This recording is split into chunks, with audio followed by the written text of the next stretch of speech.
Assalamu alaikum warahmatullahi wabarakatuh.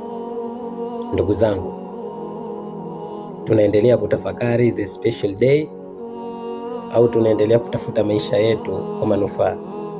Special day, siku ya kuwa wewe mgeni rasmi katika maisha yako. Watu wengi watashuhudia, watu wengi watasubiria, watu wengi wataamua azikwe saa 6, saa 10 ama kesho au tusafirishe. Wanadamu, siku ya ugeni wako ndo siku ya uwenyeji wako.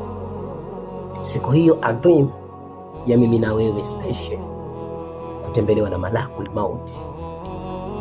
Tutaondoka kwenye maisha tunayoyapenda, tutaondoka kwenye maisha tunaoishi na vipenzi vyetu kwa baraka za Mwenyezi Mungu tuko nao, na tukiamini tunataka tutimize nao malengo, lakini hao tunatimiza malengo ya wewe kuzika ama mimi kunizika. Inakuwaje? Hisia ibebe maisha yako, lakini ujue hisabu ya Mungu iko pale pale.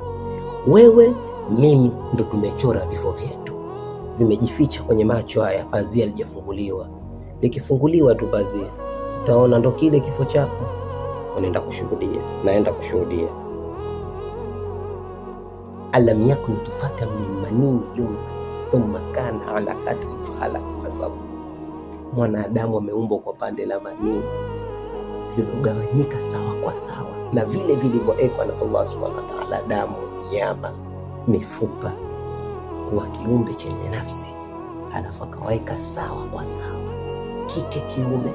Hizo zote baraka na neema, lakini ndo hivyo, si lolote si chochote. Maisha yetu ya kupita, ya kurudi makaburini, maisha yaendelee. Huu ndo utukufu wa Mwenyezi Mungu, kumwekea mwanadamu kufa kuumbika. Insha Allah, Allah tujalie mwisho mwema na uwe to escape fate.